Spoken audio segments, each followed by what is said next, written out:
بسم اللہ الرحمن الرحیم الحمدللہ وحدہ والصلاة والسلام علی من لا نبی بعدہ اما بعد۔ محترم بزرگوں، دوستوں، میرے دینی اور ایمانی بھائیوں، بیماریاں اور امراض یہ دو قسم کے ہوتے ہیں۔ ایک تو وہ جن کو امراض جسمانی کہا جاتا ہے، جیسے بخار ہے، درد، دکھ اور تکلیف ہے، یا یہ کہ کسی کو لیور کی پرابلم ہے، یہ سب وہ بیماریاں ہیں جو جسمانی امراض سے تعلق رکھتی ہیں۔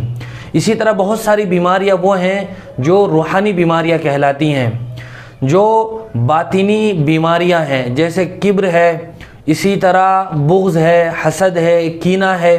یہ سب وہ بیماریاں ہیں جو روحانی بیماریاں کہلاتی ہیں۔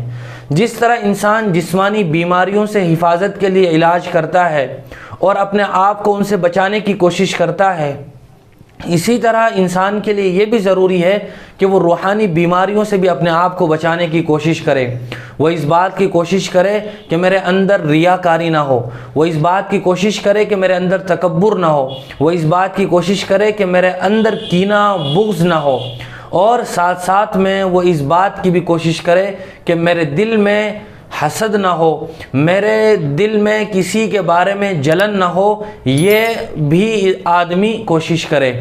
روحانی بیماریوں میں سے ہر بیماری اپنی جگہ بہت سخت ہے اور دنیا اور آخرت کے حساب سے مہلک اور خطرناک ہے۔ ان بیماریوں میں ایک بہت بڑی خطرناک بیماری وہ حسد اور جلن کی بیماری ہے۔ حسد وہ بیماری ہے جس کی وجہ سے آدمی خوشحال زندگی میں بھی ذہنی لحاظ سے پریشان رہتا ہے اور ہر وقت اندر ہی اندر کڑتا رہتا ہے۔ اسی لیے اللہ تبارک و تعالیٰ نے قرآن مجید میں بھی اور جناب نبی کریم صلی اللہ علیہ وسلم نے احادیث میں حسد کی بیماری پر تنبیہ بھی فرمائی ہے اور وعید بھی بیان فرمائی ہے۔ اور حسد کی وجہ سے آدمی بہت ساری دنیاوی اور اخروی نعمتوں سے محروم ہو جاتا ہے، جس کی بہت ساری مثالیں ہمیں قرآن و حدیث میں ملتی ہیں۔ آسمان میں جو سب سے پہلا گناہ ہوا تھا وہ حسد ہی کا گناہ ہوا تھا۔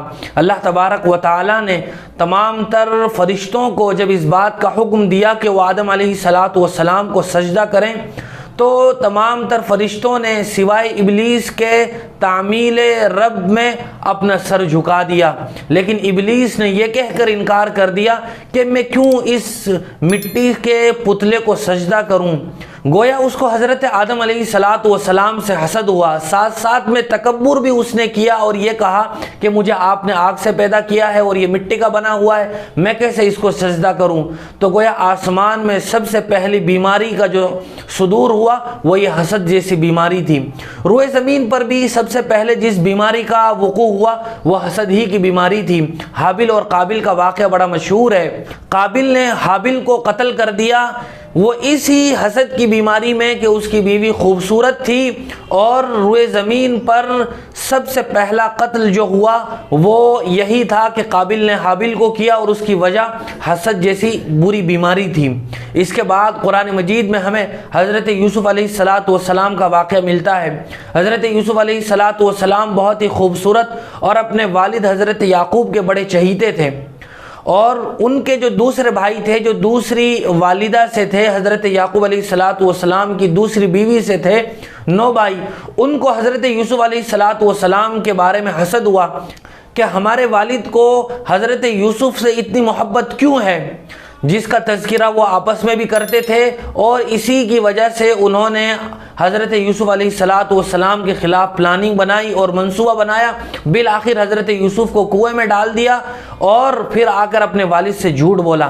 اس سے یہ بات بھی معلوم ہوئی کہ حسد کرنے والا صرف ایک ہی حسد جیسی بیماری مبتلا نہیں ہوتا، بلکہ حسد کے نتیجے میں وہ آدمی بہت سارے گناہوں کے کرنے پر مجبور ہوتا ہے۔ حسد کے نتیجے میں پھر وہ دوسروں کی غیبت بھی کرتا ہے۔ حسد ہی کے نتیجے میں وہ اس کے خلاف سازشیں بھی رچتا ہے۔ اسی طرح سیرت میں ہمیں ایک واقعہ ملتا ہے کہ جب حضور اکرم صلی اللہ علیہ وسلم کو نبی برحق بنا کر مبعوث کیا گیا تو یہودیوں نے جناب نبی کریم صلی اللہ علیہ وسلم سے حسد کیا۔